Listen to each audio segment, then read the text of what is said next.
so many veterans have killed themselves in front of the VA. So that's happened before.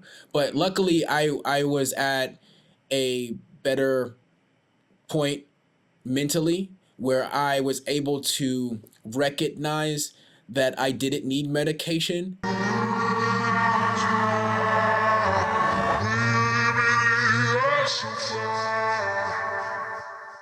What's up, everybody? Today on Universal Theory, we have a special guest. This individual is a Marine, once a Marine, always a Marine. When he was over... Raw? Can I say that? Yes, you can. It's like a motivational phrase. Absolutely. We want, if you showing love to us, we with it. Perfect. That's who I'm speaking to right now. He was a war journalist. He's bringing that energy home, and he is helping to build a bridge between civilians and military personnel via hip hop. He tells a message as like a first person account in his music. So we'll have all the links below. He has 50,000 strong on subscribers on YouTube. He's got over 100,000 on Instagram. I didn't check all his other socials because I didn't want to be a stalker. But who we have with us is Raymond Lott, aka the Marine Rapper. Thanks for joining us today. Thank you so much. I appreciate that huge, gigantic welcome and introduction. It really means a lot that you did your homework. And I don't feel like it's being a stalker. I just feel like it's doing your homework and stuff. And as you said, I was a journalist, so we always had to look into those type of things. So I really appreciate you showing me that type of love and looking everything up and know what I'm and also knowing what I'm about. So I appreciate you. Of course, and we appreciate you. There's that mutual respect here, obviously. You got anything to say, Jordan? Are you just gonna... Yeah, I'm just here, Yeah. I'm waiting. But yeah, I've done music with the Marine Rapper, and he's an excellent MC. He's a phenomenal artist, and he's definitely has a lot to offer when it comes to promoting himself as well. Like, he's a super genius at marketing, so you guys might want to pay attention. Yes. Oh yeah, of course, man. Yeah, and let's now that we've done the pleasantries, why don't we just get into it? And obviously, the first question is going to be, give a little intro of yourself and why what you do is beneficial to the community. Well, like you said, my name is Raymond Lott, aka the Marine Rapper, aka TMR. I'm a 10-year Marine Corps veteran that's been to Iraq and Afghanistan on combat deployments with infantry troops.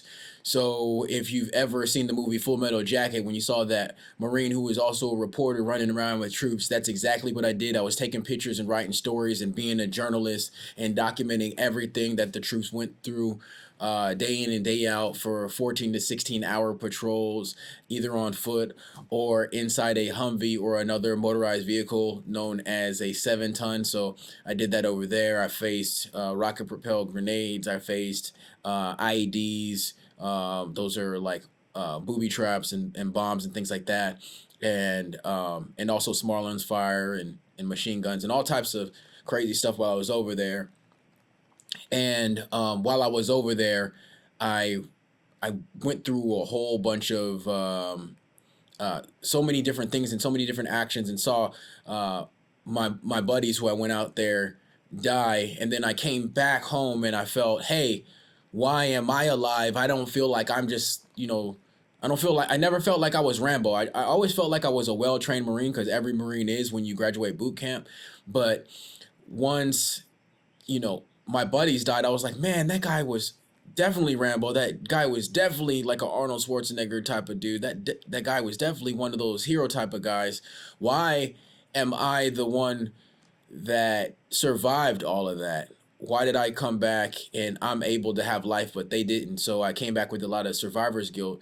And then I realized that I should use all my stories and all my experience as a journalist and translate those journalism skills into hip hop, because hip hop is a form of music where if you talk about it, you got to be about it. And I couldn't talk about being a Marine. I couldn't talk about going through all these experiences that I had if I didn't go through it. So I was like, wow, how about I apply the military life to hip hop and help civilians and veterans understand me more deeply, and kind of like bridge the gap between the two, and just show that military people are human too, and people join for different reasons, and we did a lot of good as well as a lot of fighting.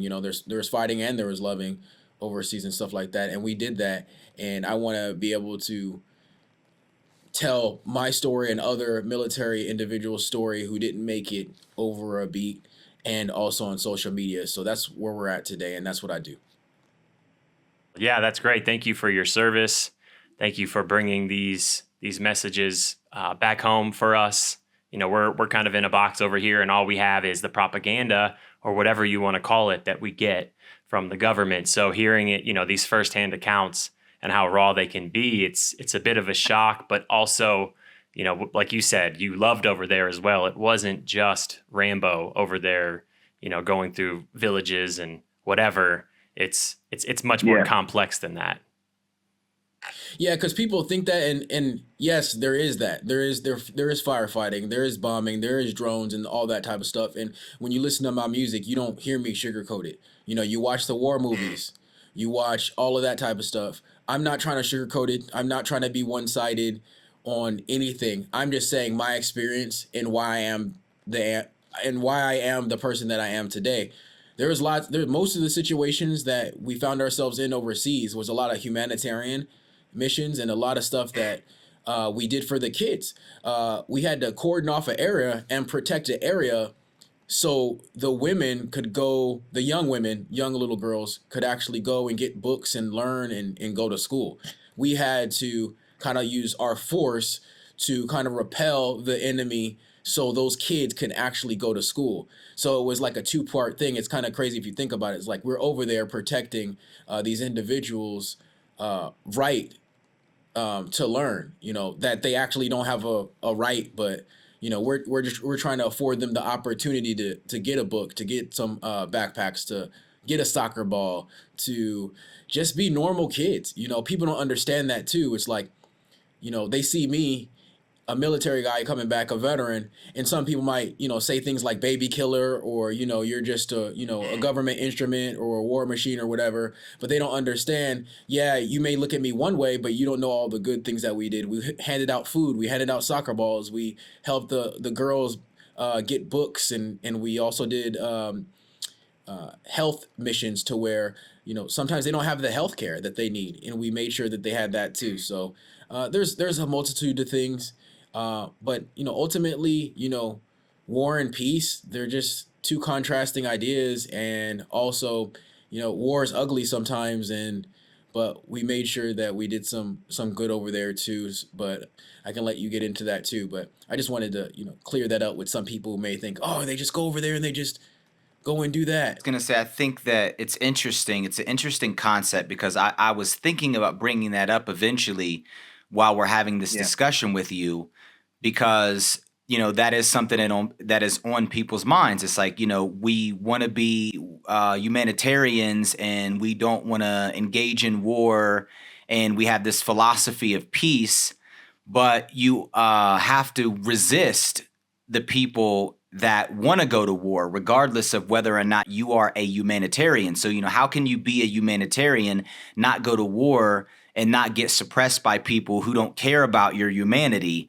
and they're infatuated with war because it allows them to exert their power and to create more power by dominating terrain and things of that nature. So it's like people are not thinking about the necessity of having soldiers on the ground that could actually support them while they do humanitarian things. And I think sometimes the humanitarian can become biased because they think there's no room for the soldier, or there's no room for protection. But it's like every empire that has ever existed, regardless to their motives, has always had some type of protective mechanism, a militaristic mechanism to protect them and civilians. So, not every soldier will agree with the political agenda of the government that they are working for, but that doesn't mean that they're not doing good. And I think that that is a misnomer in the common individual's mind.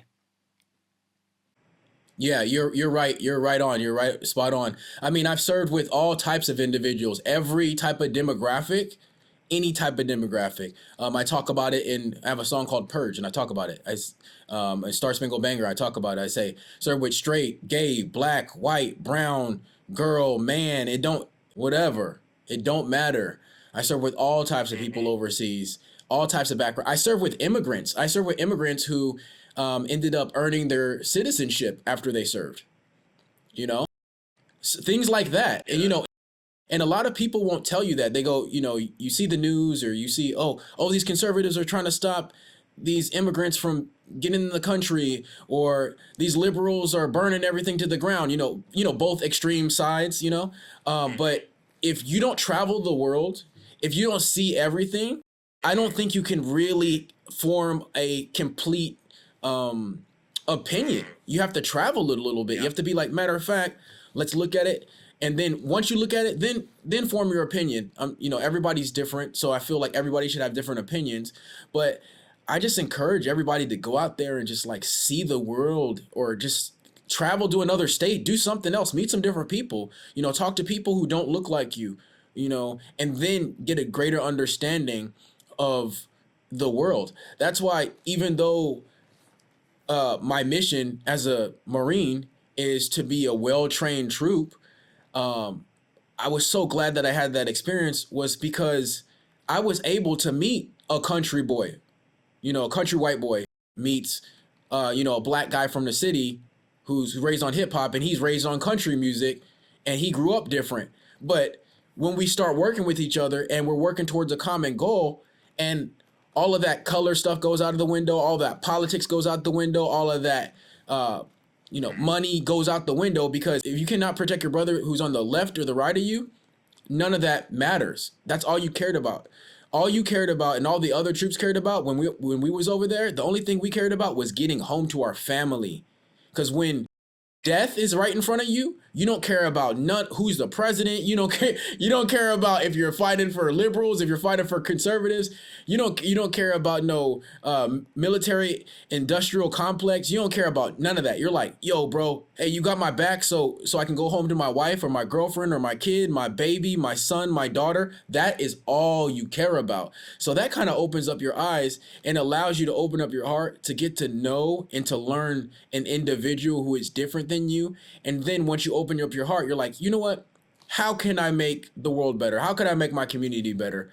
How can I get one step closer to that peace that we all want? So that's just my 2 cents on it. But I just feel like you guys are spot on with that sentiment. Yeah, they've actually done a study, I'll just mention real quick, that without any threat of death, if a person who's white, and when he's shown pictures of black people and he comes across as bias, that same individual, let's say he's a Giants fan and he sees a black person with a Giants jersey on or a Giants hat on, he no longer has that bias. I mean, and they're measuring this with I think eye movements and brainwave patterns. There's this is scientific studies.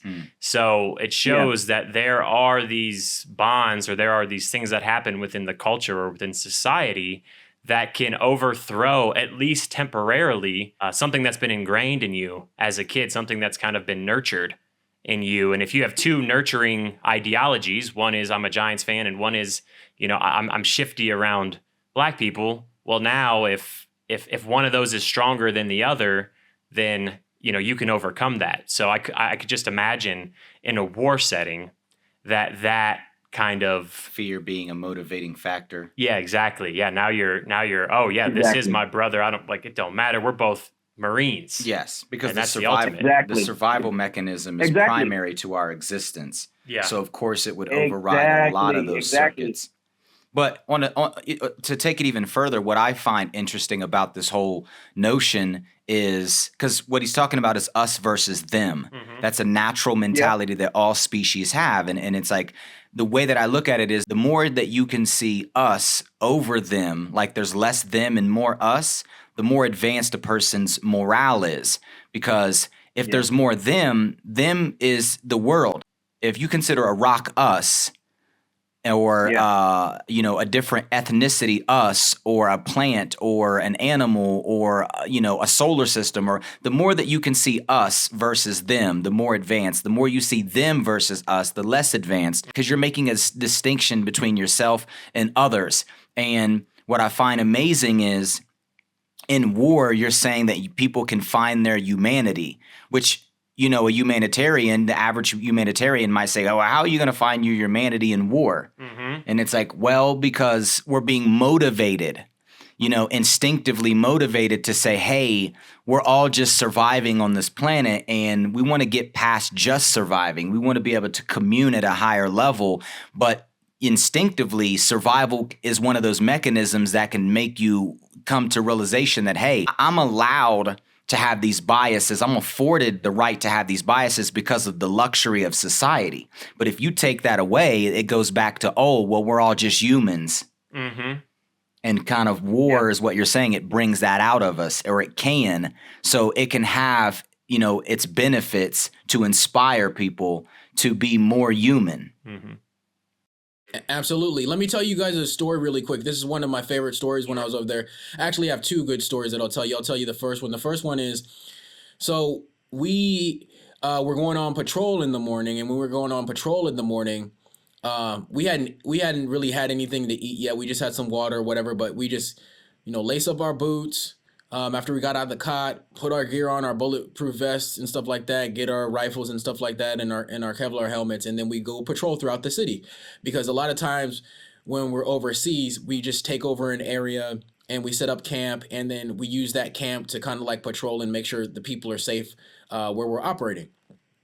So we go out into town. As we go out into town, we come up on this one house, like a more poor looking house, not a mansion. There are mansions over there in Iraq, but it was a more poor looking house. We kind of come up on it, and as we come up on it, we see this Iraqi woman, and this Iraqi woman is outside because she's preparing her oven that was made out of cow dung. So out of mud and cow dung, she made this oven, and then we're like, yo, what are you doing? And then she's like, I was about to make some breakfast. And she's like, would you like some? Right. And we're saying this through an interpreter. And she's like, would you like some? And we're like, yeah. And then so she ends up making breakfast for us, which was these huge flatbread. I don't know if you've ever had naan bread, but it's just this, it looks like a Frisbee, but it's really delicious, right? Yep. I've never had naan bread this delicious ever in my life. I've been searching for it back here in the States. It will never happen again. But imagine you're tired, you're patrolling early in the morning, and somebody shows you humanity through bread diplomacy. She's handing out these flatbread to people who potentially could be fighting her relatives, but she showed us a bit of kindness to kind of soften our hearts over there and being like, hey, not everybody over here is trying to kill you. I'm trying to show you kindness. People might think that I'm the enemy. If somebody would have saw her feeding us bread, who knows what would have happened to her? But she was that brave to feed us bread. You see what I'm saying? Moments like that happened over there all the time. Powerful moments like that changed our perspectives, that showed us the humanity. And that was one of the most beautiful moments that I've ever been a part of. Yeah, the bread was delicious, but she risked her life to feed Americans that could potentially get her killed. Yeah. You see what I'm saying? Oh, yeah. So what type of, you know what I mean? What type of strength, what type of bravery does one have to do something like that? And that was so powerful that I'm telling the story 10 years later to people so they can realize that not all these people are bad. These people are actually us. The Iraqis are us. You see what I'm saying? That woman is us. Like just how Jordan was saying, they're us. And it was just a beautiful situation. And I got another story, but I'll let you talk. What do you think about that? Sure. Yeah, I think that is powerful. I think not only is it she's risking her life or risking her status, right? Social status. So she's one that helps these invaders or whatever you're going to be called over there. She's also giving some of her resources. And if you're saying she's making this naan bread in a dung oven, I'm guessing that she doesn't have a whole lot of resources. And the fact that she's willing to give however many soldiers some of their resources, to me, that speaks volumes as well about the characters of these people. Like you said, they're us. They were farmers. They had regular jobs. They lived just like we did. And there were some things that happened, and now we're there, but we weren't just there to be Rambo. We're there to try to help as well. So I think that kind of shows and proves that we're there to help as well. What do you think, Jordan? Yeah, it's a very powerful story. I mean, I'm thinking about all of those things. And like he said, she's not even a soldier, but she's being a soldier. Mm-hmm. Like in that moment, she became a Marine because of the level of bravery that she had. And like you said, she's offering something that she has very little of. And she's showing her humanity. Like he said, they could be, I might kill your son later today. I don't know. He might pull a gun on us or I don't know. Yeah. But the fact that she could look past all of those things, like her humanity was more powerful than any bias that she could have cultivated because of their presence there and the fact that they represent a militaristic presence, which could be threatening. And she was not threatened by them. What's your other story? Let's go ahead and hear it. That was a great one. Yeah. So now this is one that really changed my life because I was on patrol for I would say it was like a 14-hour patrol day, and I was inside of a Humvee. Now, because I was a combat journalist, I wasn't necessarily looked at as high up on the totem pole, especially because my rank was lower, right? So we had to do this thing called 5 and 25s, which is basically searching for mines. And the only way to do it is you need somebody to walk throughout the tall grass and walk and scan the area on foot. And they said, hey, who wants to get out and scan the area for mines? Which means is you may step on an IED, you may step on a bomb, right? And they're like, who wants to do that while we're all in the truck? You want to stay in the truck or do you want to walk on the ground and check for mines? And I'm like, I want to stay in the truck. They're like, yeah, right. You're the camera guy. You're getting out. Wow. You're checking for mines. And so I get out, and mind you, I have every bit of gear that everybody else has, that infantry has, but I have more because I have all my camera gear. So I have my camera on me as well as my lenses, right? In a drop pouch. Where normally you would drop magazines in a drop pouch. It's like a purse looking thing on the side of your gear. You drop magazines in there when you're out of bullets. But instead of that, I dropped my camera lenses, like the long telescopic lenses were in there. So I weighed about 220 or whatever it was, more than everybody else, because I had 60, 70 pounds of gear on me with the bulletproof vest. And then it's also over 100 degrees over there. So they're like, go scan for mines. So I get out, I start walking, and I'm like, man, and maybe the base that we're going to was I would say 100 yards away, like a football field length, right? So imagine you're walking this, but it feels like forever. And I'm walking this and I'm checking for mines. And then also I'm a black Marine, so I stand out. So my skin's darker. So I stand out over there amongst white Marines.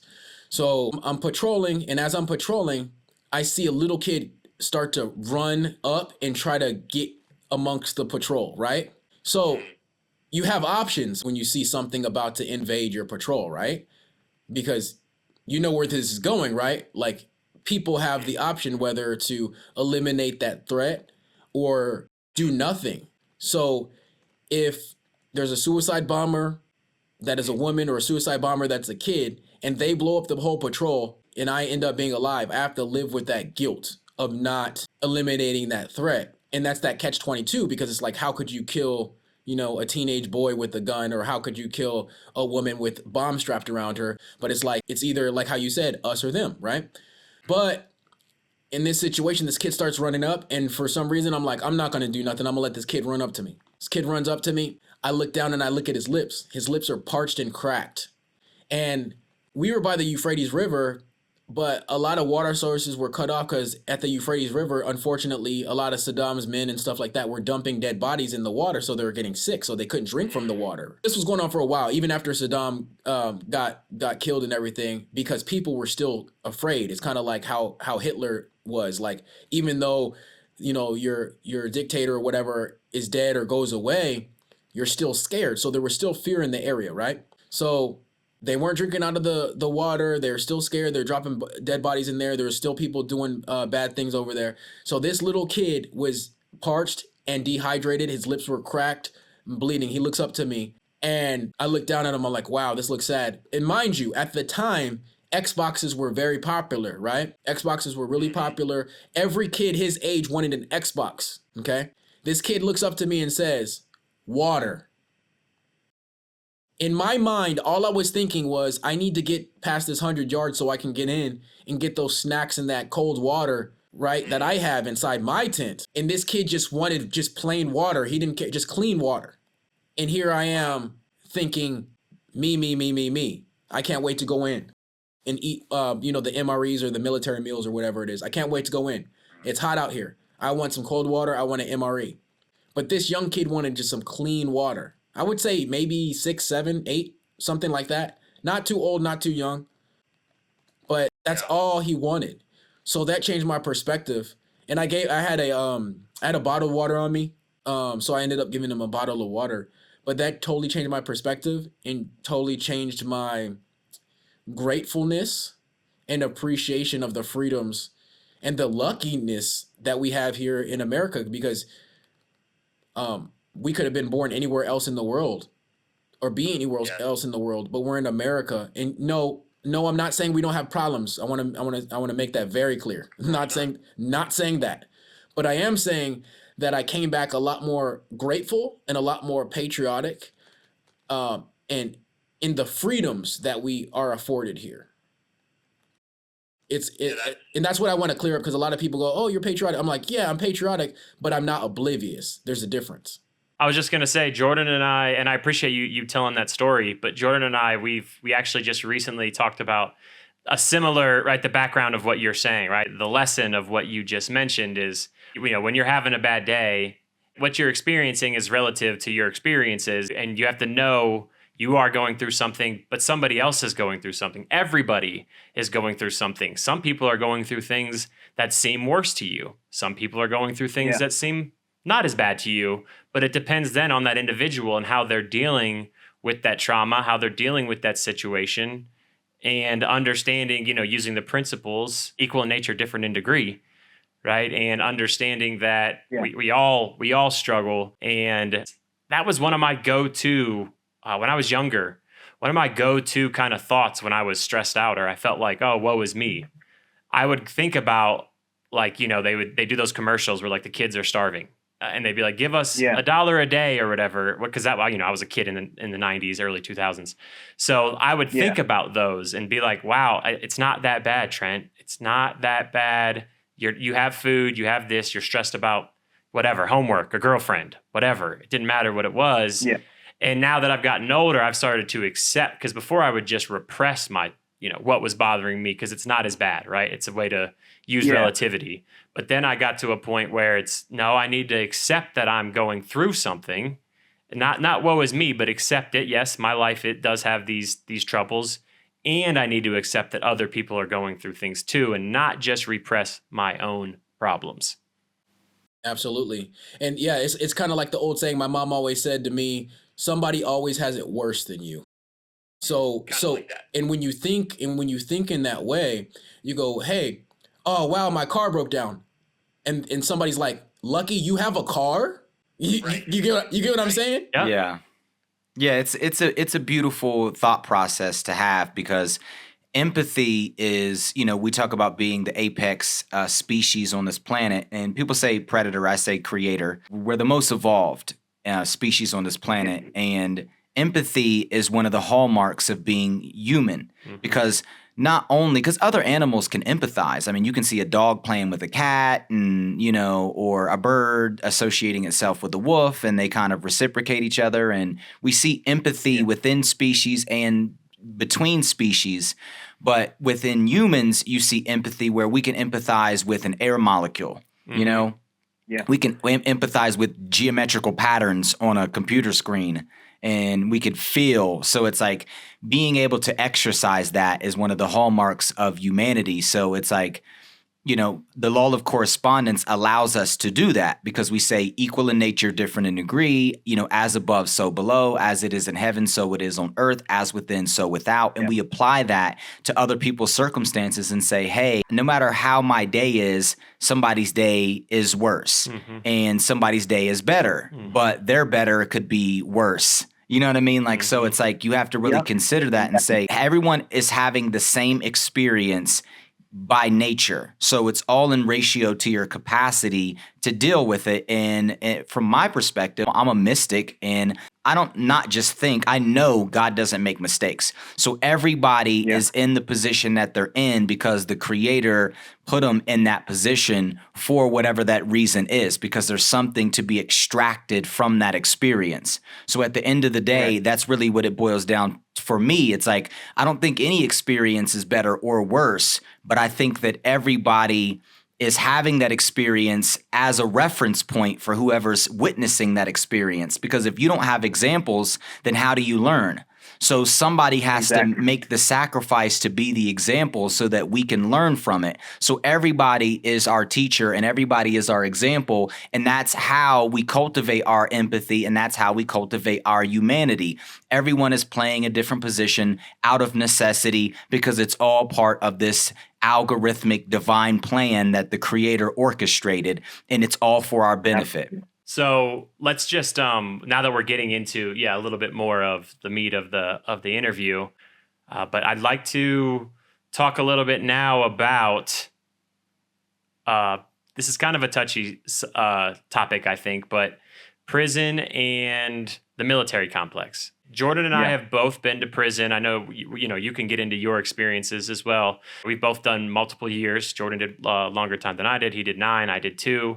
So, we spent quite a bit of time in prison, and the more we're in there, people would say, like people that were in the military that were now in prison would mention how similar it is. The COs, like the officers that guard the prison, they would joke about, they call it chow. We eat at a certain time. We go to bed at a certain time. We wake up and make our beds. We exercise. We follow order. If one of us is out of line, we're all in trouble. There's a lot of these mindsets that are extremely similar. And I know that the difference is, well, this guy chose to be in the military, and there's all these arguments, but I get that there's differences. But I'm just focusing on really the similarities, and we can touch on some of the differences. And I think having that, being in danger, right? I mean, there's danger in prison always, even when you sleep. I've seen more people get, not killed, but hurt severely when they're sleeping because you're not even sleeping in a safe space. But I didn't see anybody die, just a few people life flighted. So it's one of those things where, there's gonna be strong bonds. Like you meet somebody like Jordan and I met in prison. And this is, 10, 11 years later, we're still best friends because of that bond that came through that trauma, right? That humanity that we saw in each other through that trauma. So, what do you think about that? Well, first of all, I think that what came out of it is beautiful, because I'm glad you guys ended up meeting and becoming friends, and through trauma, you can build those strong bonds through struggle, through battles. You can build those strong bonds, and that is the type of bonds that I've built with some of my Marine buddies, my military buddies. Somebody, even a stranger, if I meet a stranger today and he says he's a Marine, we have to say nothing else. Nothing else needs to be said, because I know he has certain principles, certain morals, on different types of levels, to where if we got into whatever we got into, we're good. Because I already know. Same how you and Jordan. If you say, hey, I did this or did this, oh, okay, well, I know we're good here. You know what I mean? So I think there is a lot of similarities. Some people may say that both individuals, a prisoner and a trooper, made the choice. Like, there was no draft for me, but I did make the choice, and I knew what I was doing. So any situation that I got into, I can't complain. Oh, I got sent to Iraq. Oh, I got sent to Afghanistan. I made that choice. I made that choice. So I also made the choice to deal with people if they want to spit on me when I come back. I made the choice of people saying baby killer. I made the choice of the black community call me Uncle Tom. Like I'm fighting a white man's war. I made that choice because I knew when I signed up for Uncle Sam, that was what's going to happen. Same with prison. and breaking the law or getting caught up or in the court system and stuff like that. Unfortunately, because of situations, you have to make certain decisions and certain choices, and then it leads you down that road. I know because I've been in situations. Luckily, I haven't been to prison. I mean, I've gotten in trouble and I had to spend a little time in jail and stuff like that. But the reason why I got in trouble was because I made a choice. I could say, oh, well, I grew up on Section 8. My family's on welfare. Yes, but I made that choice. Yeah, it was hard for me. Yes, the communities, the government, influences, systematic racism, all those things can have a part on everything and make me want to make those decisions. I also had that choice whether to do that or not. You know what I mean? And when I got in trouble because I made that choice. Now, is it messed up that there's Planned Parenthood and there's Popeyes and there's liquor stores and there's churches in the black and brown communities? Absolutely. They make it to where you're influenced a lot more by those things to make you think that you only have these certain choices. And trust me, I could have been there. I have a friend that I went to high school with that he made one choice and I made another. I went to the military. He went to jail. You know what I'm saying? That doesn't make him any less or me any less or any more, but that's just the fact of the matter. We came up in the same spot, but we made different choices and ended up in two different places. So, however, are we similar in, the industrial complexes? Absolutely. Chow, waking up, time. Some people may even say that I'm brainwashed. You know what I mean? In the way I do things. People institutionalized. People even say that about people who get out the pen. They say, "Oh, you're institutionalized." Mm-hmm. Yeah, because it's an institution, and now you've been programmed to you're acclimated to that program to the point where it's hard for you, if not impossible, to get reacclimated. That's why they talk about getting reacclimated to society, because they put you in these institutions. And like in prison, there are a lot of differences just as much as there are similarities. And I had a lot of friends. I was even in a dorm where half of the dorm was military. And a lot of my friends were military. And some of them, like one of the dudes, his wife, he was a sergeant in the military, and his wife had cheated on him and had been lying to him the entire time that they were married, because she just wanted to use up all his money and his resources and then just leave him. And she didn't realize that he was trained in militaristic tactics where he could torture people. Like, he was good at that. That's what he did.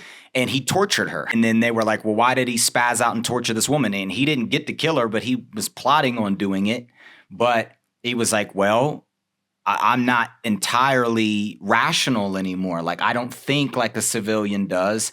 And I snapped because I realized that everything that I thought I had when I came home that I cherished was actually a lie. Mm-hmm. And so you have guys in there for stuff like that. Then you have other guys in there that are just crazy, like they're criminals and they've been criminals and they're programmed by society and they're plotting on their next bid while they're in there. They're like, hey, when I get home, I'm going to do this crime and this crime. And then you see them again. Like, I did 9 years. I got to see people come back multiple times. Mm-hmm. And I'm just in there like, wow, this guy just keeps coming back. And society gave me one good chance, and then they gave me 9 years after that chance. It's not justifying it on either side. Like, I committed crimes. I sold drugs. I hurt people by selling drugs, by hurting their family. So yes, I felt like I deserved to be in there, and I needed the time so that I could get my life straight and figure out what I really wanted to do and what my purpose was. But while I was in there, I got to see it from both sides. It's like not everybody in there is guilty.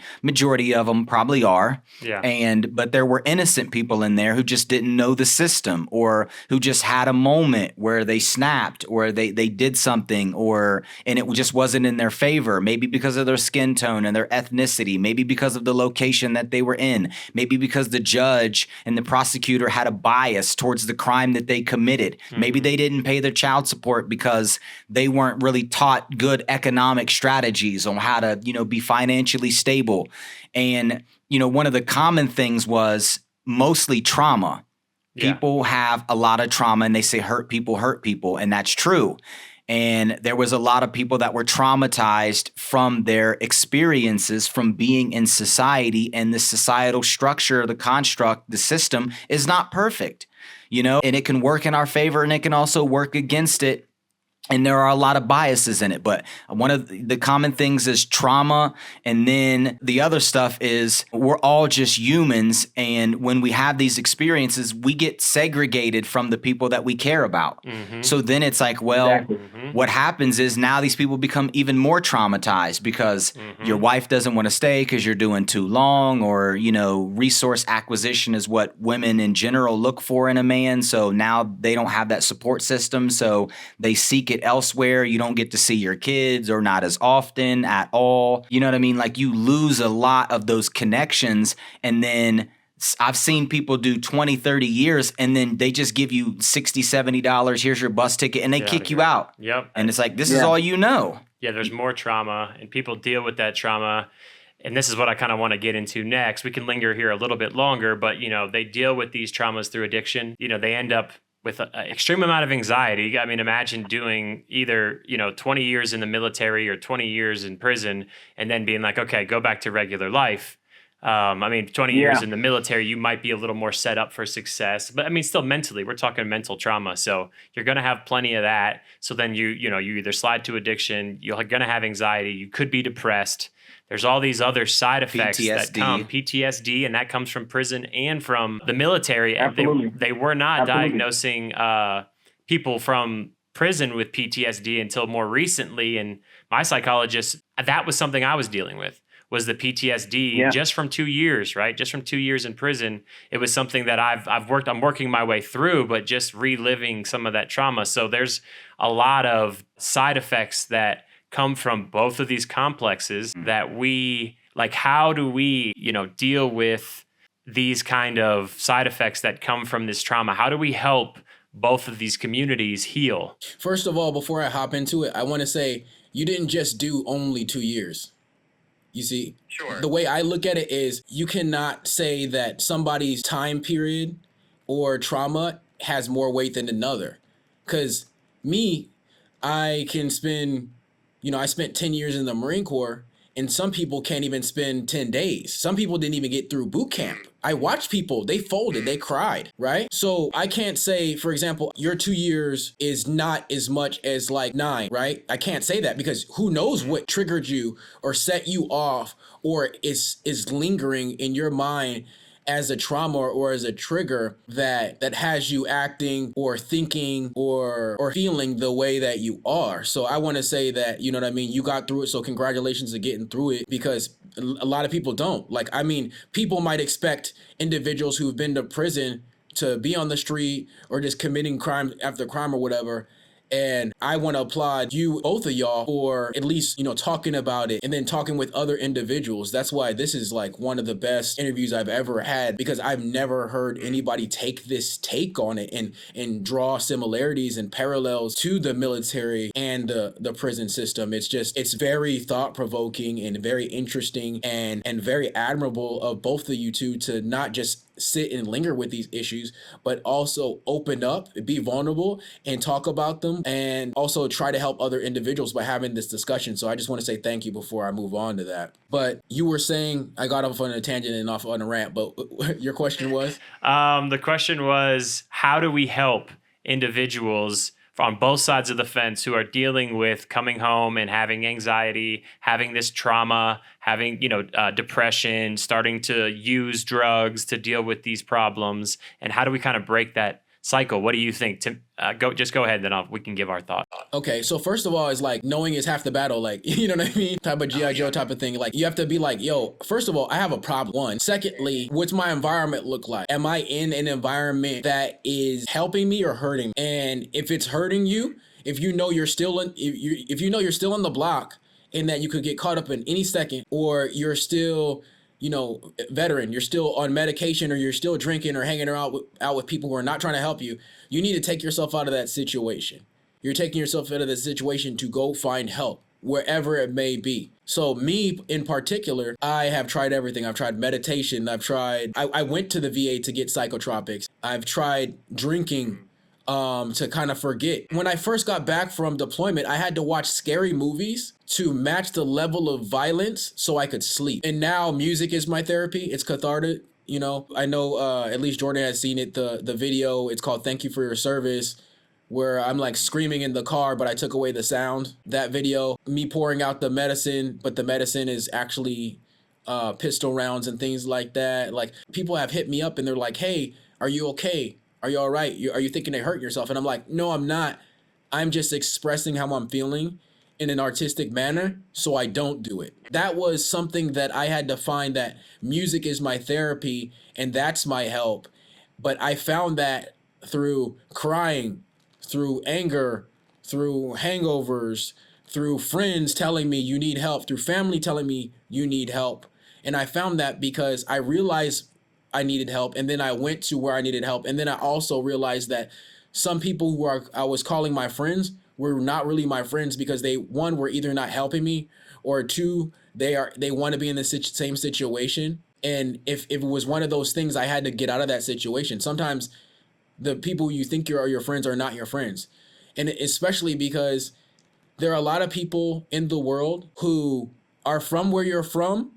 And if they're from where you're from, they do not want to see you succeed, because jealousy, because of envy, because of greed. They do not want to see somebody from the same area succeed and better themselves. Unfortunately, most people don't. It's rare. It's rare that people do. There are some people that do, don't get it twisted. But most people don't want to see you come up from the hood and make it and be successful. And because if you come up from the hood and you're successful and then they're not, you are a constant reminder of their inaction, their inactivity, their laziness, whatever you want to call it, however you want to label it. You are a reminder that you worked harder than they did, and that they could have done it, but they didn't do it. So sometimes you have to separate yourself from those individuals to get where you need to get. I mean, they say it all the time. You have to leave your town to make it, for your town to have respect for you. But that's how you do it. To answer your question on how do you seek help? Yeah, you have to realize you have a problem, change your environment, find your own tribe that actually cares. You know, it seems like you and Jordan have made a tribe of two at least. I don't know if there's any other individuals, but you guys said, hey, let's talk about our issues. Let's grow.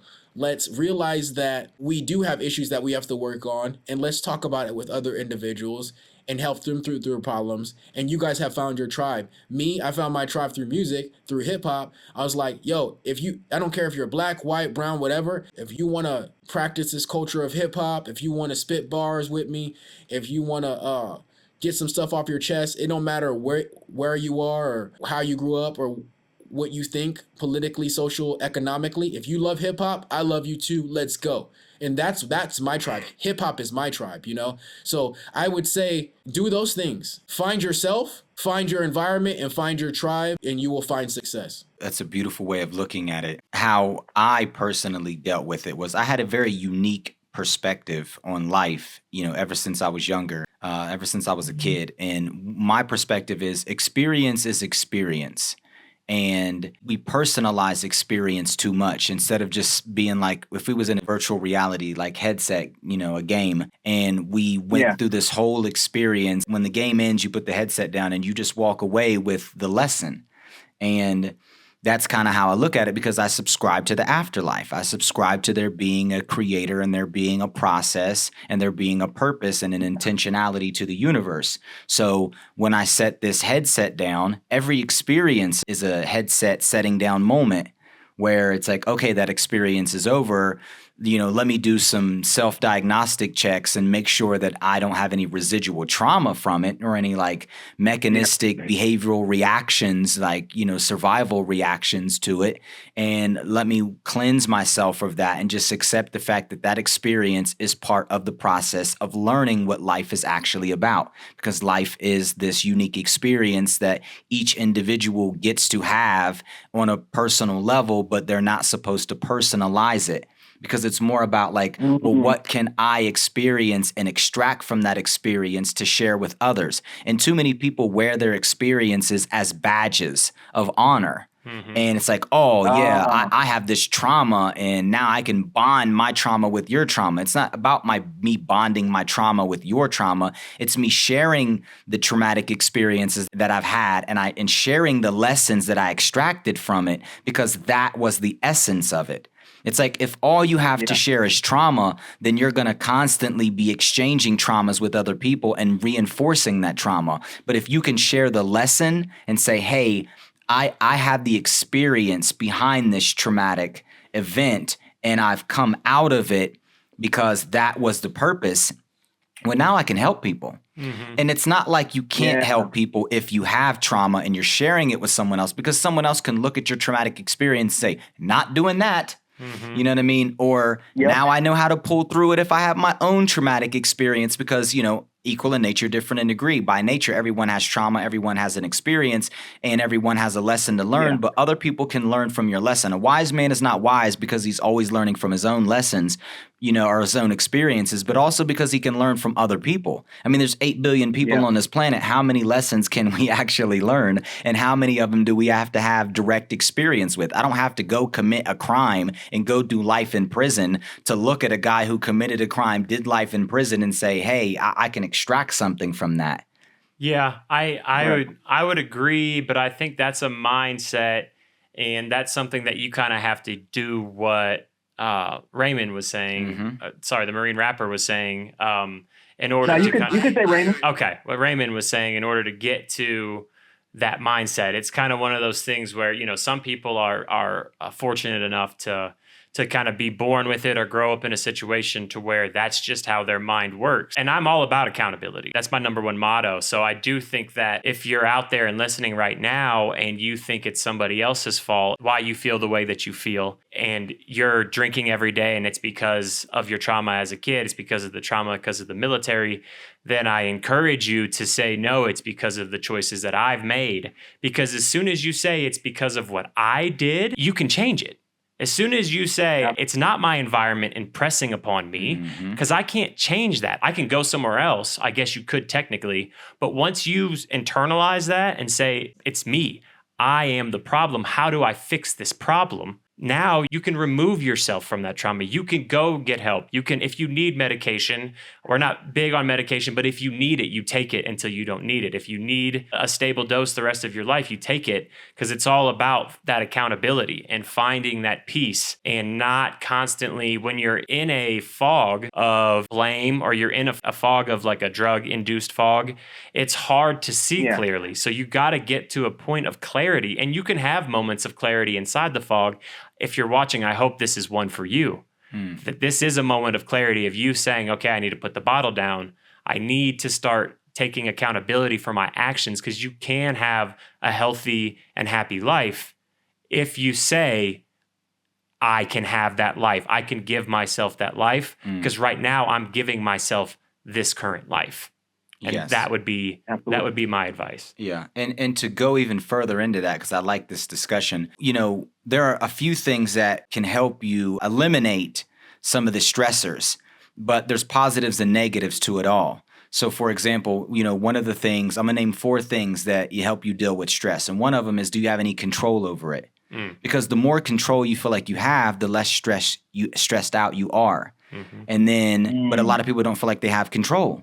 You know what I mean? So there's positives and negatives to that. It's like, well, how much control do you actually have? And, you know, if you subscribe to God, like I subscribe to there being an ultimate intelligence. So it's like, I don't have any control in that sense, but in the sense of me being me, I have all the control. So in one sense, I have all the control, like Trent was saying. In another sense, I have none of the control, but that's good, because that means that somebody else with the higher intelligence is in control and I'm okay. You know what I mean? As long as I take responsibility for my part in this system of ultimate control. And then the next one is it predictable? You know what I mean? So some people, if they can predict a stressor, then they can prepare themselves for it. But the problem with that is, if you can predict it for a time, like some people are less adept at being able to accept it because they can predict it. It's like, if I can predict it 10 seconds ahead, then maybe I can deal with it. But if it's like, 10 minutes down the line, I know somebody's going to shoot me in my head, or I know that I'm going to get into a fight, or I know that I can't pay my bills, or whatever it is, equal in nature, different in degree, from the highest to the lowest, that might be harder. But once again, I always bring the creator back into it. And I'm like, well, I can't predict it ultimately, but the creator has done all the predictions for me. Like life, it's all inevitable. So now I just have to learn to accept the inevitability of it and appreciate the voyage the experience and all the little things that come along with it. And then another one is, well, do I have an outlet? You know what I mean? Like, do I have like, can I exercise? Do I have musicality? Do I run? You know what I mean? Like, what am I doing? Do I play games? It's like, you got to find an outlet and something. But the negative is, well, what if your outlet is negative? What if your outlet is alcohol? Healthy. Okay, well now, you need a healthy outlet, because if your outlet is alcohol, now you're decreasing your brain volume, structure, functionality. Optimization, you know what I mean? Like if it's marijuana, it might be good for a time, it might be good periodically, but then it might have negative impacts on your memory. You know what I mean? Like, or like your functionality once again. So you got to have a positive outlet, and then the last one is support. Yeah. Like you were saying, Raymond, what is your support system? If you're being supported by people who only support violence, then you're going to most likely perpetuate violence. So you have to find a good support system, and those people have to be healthy as well. Because if you have an unhealthy support system, then you're going to have an unhealthy life, because that's what you're feeding off of, because it's all about energy. We're all vibrations, correspondence. We're all corresponding with each other through vibrations, and we're feeding off of each other. So if like that kid with the poor water system, if he goes and he drinks that water and it's bad, then what happens to his system? Right. It negatively impacts his system. So you need someone that's going to give you that bottle of water, that fresh water, so that system can function optimally. And so, we consider these 4 factors and the positives and negatives, and try to narrow down the margin of error, and, find healthy recourse with all of them. Absolutely. Totally agree with all of those. Definitely. Raymond, since we're getting into it now, unless you have something you want to add to the addiction topic, I'd like to kind of move to kind of our last question. Let's go ahead. I was going to say one last note. Yeah, no, I totally agree with you guys. Like I said, I went to the VA to get psychotropics. However, they didn't get back to me until 4 months. At that point, wow, I already had the clarity that my therapy was music. But imagine somebody else, they made another choice, and it's happened before. I've had so many people, so many veterans have killed themselves in front of the VA. So that's happened before. But luckily, I was at a better point mentally, where I was able to recognize that I didn't need medication, nor did I want it, to make me feel better, because I do also subscribe to what you're saying as far as like the accountability. I may talk to somebody and they may be like, you made me feel this way. And I'm like, I don't mean to sound like a jerk, or you may think that I'm sounding like a jerk, but you made yourself feel that way. That was your choice to feel that way. Because sometimes somebody may inadvertently do something, but sometimes you also have a choice. I'm not saying every time, because every situation is different. So please don't misinterpret what I'm saying, guys, if you're listening out there. But sometimes for example, somebody cuts you off on the road and you don't know why, you have a choice whether to get angry or to be like, oh, they must be late for a dance recital for their kid. You see what I'm saying? So I'm saying situations like that, I have a choice whether to be upset or not, to be angry, and then to carry that trauma with me and take it out on somebody else, or I could let them pass me and be like, you know what, they really need to get to wherever they're going.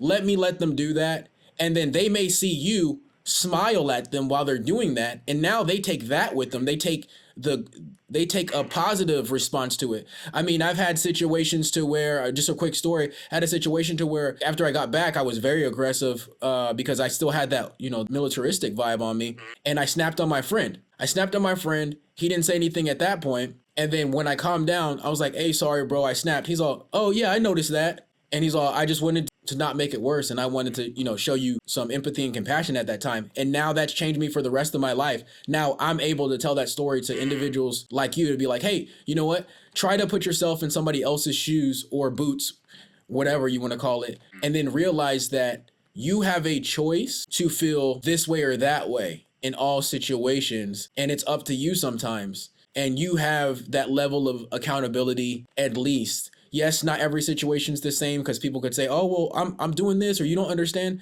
Yeah, no, I don't understand unless we have that conversation. However, we do have agency, we do have accountability on small levels where we could make the smaller choices to affect the final outcome. So that's all I wanted to caveat that conversation with. But I felt like you guys really tied a bow on it. Sure. Yeah, and you're using the principles. It's great that you don't, I don't know if you're doing it on purpose, but you're using mentalism, cause and effect, correspondence. Yeah. You're using all these hermetic principles just in the way you were explaining that. So that's beautiful that you were using them and maybe not even meaning to. So It's crazy because it's just, I feel like, I put on the headset just like you and Jordan did, and I may have the same experience. I'm just describing it differently or using different words. Like I'm coming back with the same stuff that you guys may have came back with, but I may just have a different approach, or we're both supposed to be at a location and I take a bike and then you guys took a bus. You get what I'm saying? oh yeah. Yeah. I see exactly what you're saying. Awesome. So the last question is just what do you, and this will be, we'll probably go around a couple times, but the creator, how does whatever you want to call it, God, the creator, the process, the all, how do you think that plays a part in what we're talking about in, the military complex, in, the prison complex, in trauma, in all of these kind of overarching topics? For me, it's God. But God really plays a part because it gives me a promise. It gives me a gauge. It gives me a left and right lateral limit, as we say in the military. So, because if you don't believe in God, you're probably going to, for example, if I'm using an analogy, and I'm in war, I'm shooting everybody who I think is, whatever. I could just think that I'm the only person in the game and I'm shooting everybody, this and that. If I believe in God, I'm going to hand out bread to a stranger. If I believe in God, I'm going to hand out water to a stranger. You understand what I mean? Because I'm going to show compassion.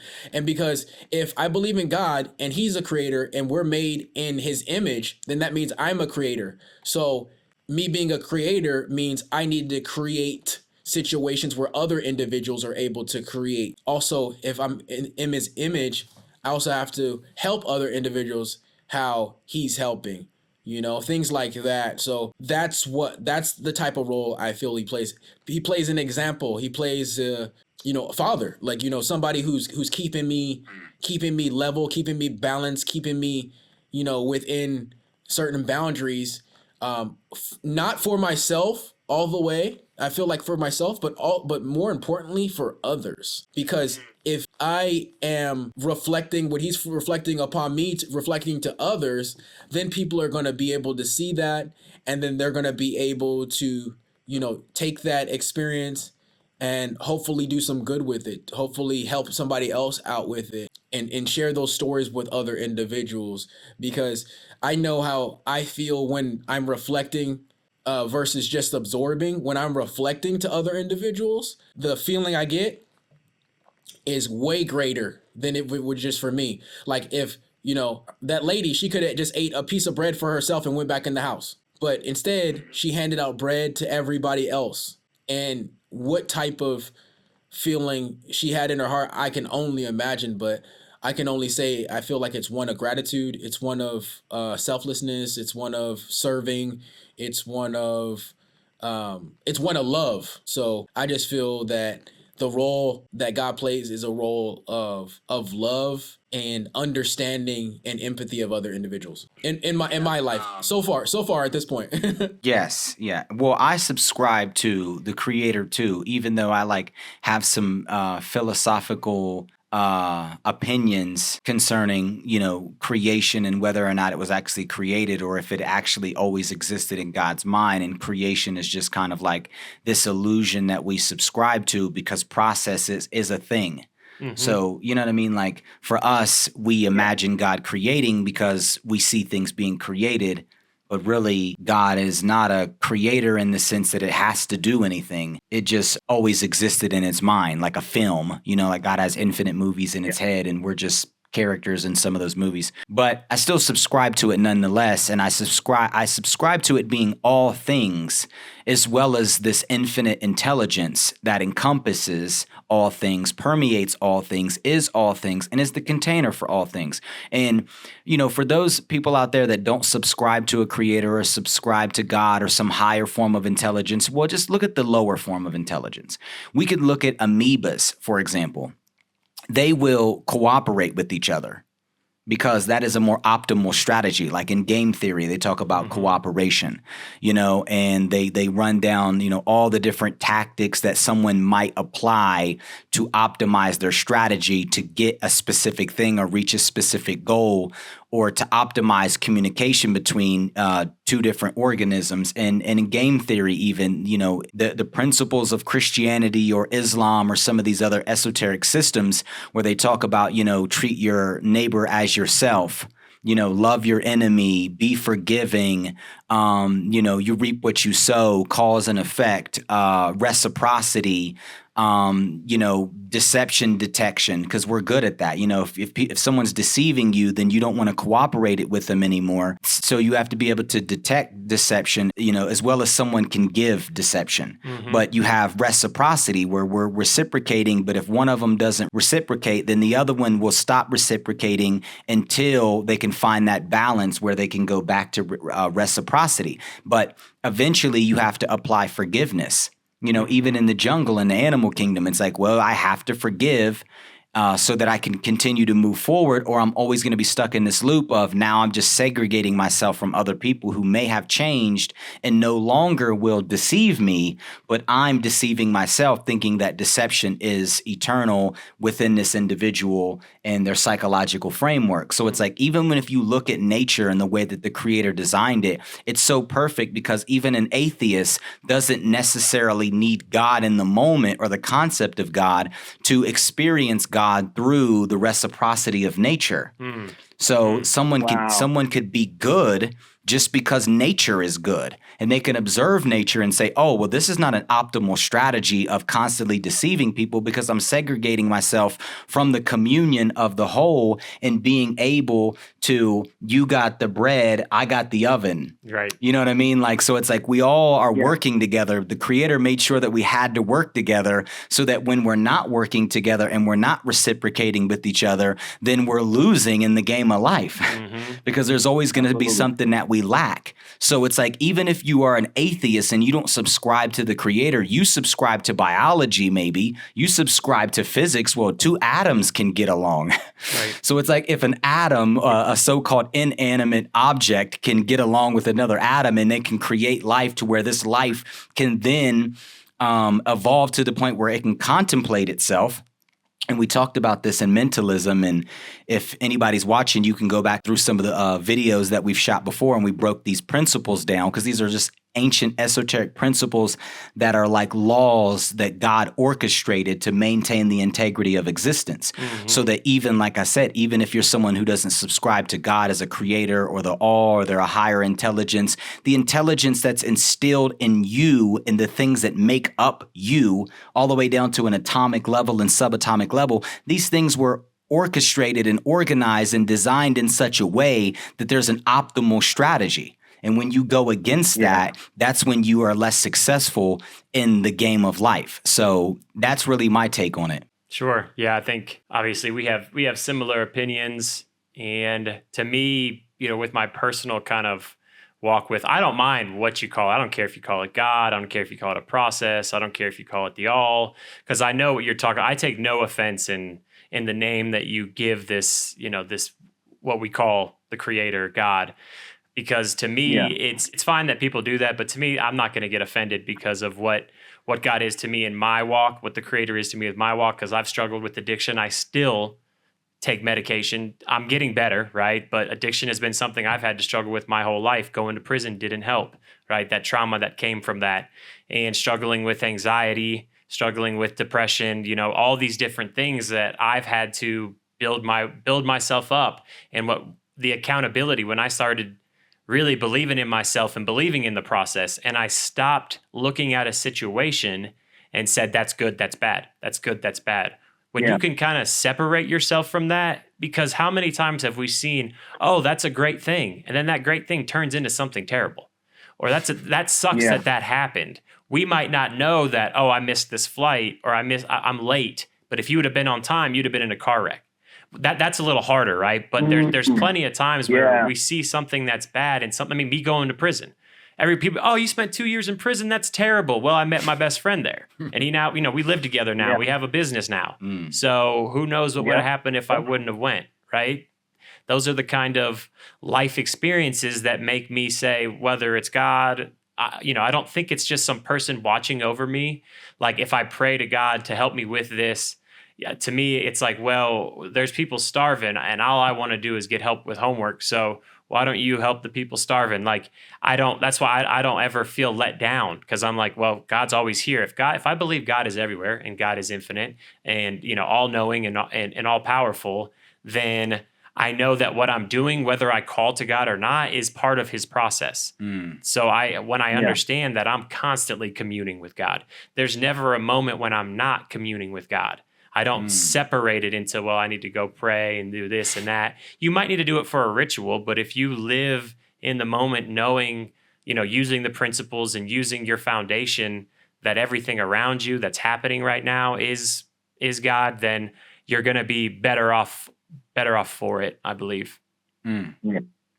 Yeah, there's scripture to validate that too. It's like everyone can have different perspectives, but I could go to any given scripture and I could say, oh, here's a correlation. Like Paul in the New Testament, he says, something along the lines of pray without ceasing.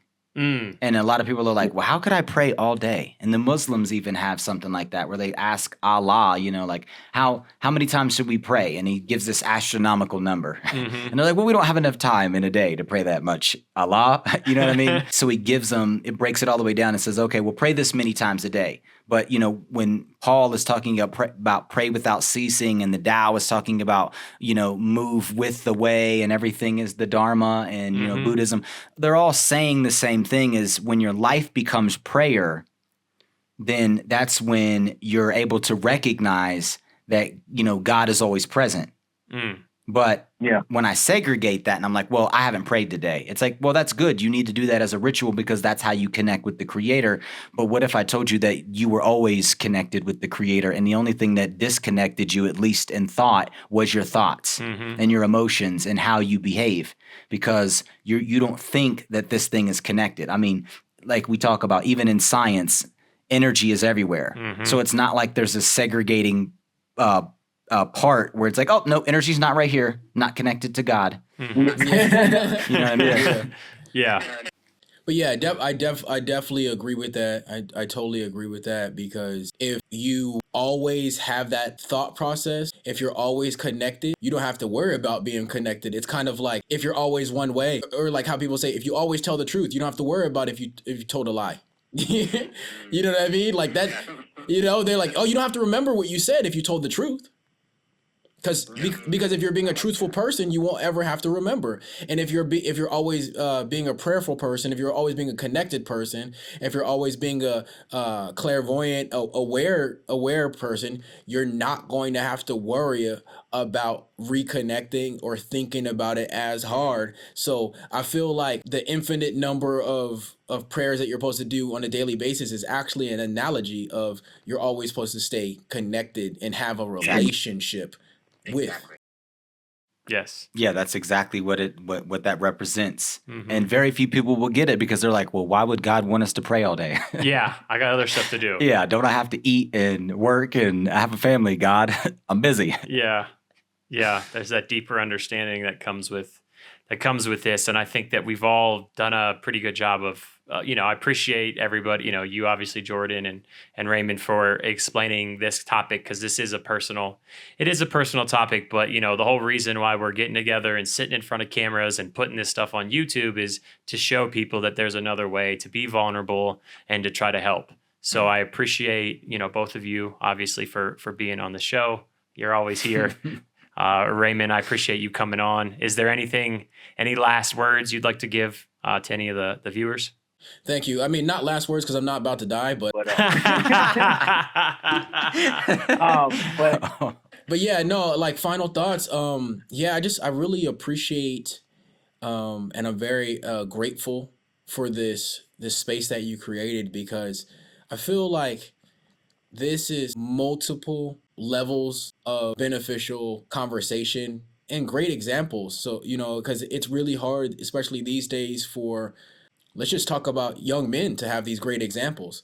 Somebody could be watching this and seeing this and think that, oh, military people and people who have been to prison don't get along, or they're not the same, or liberals and conservatives not the same, black and white's not the same, brown and white's not the same, whatever example, girl and boys not the same, whatever example you want to come up with.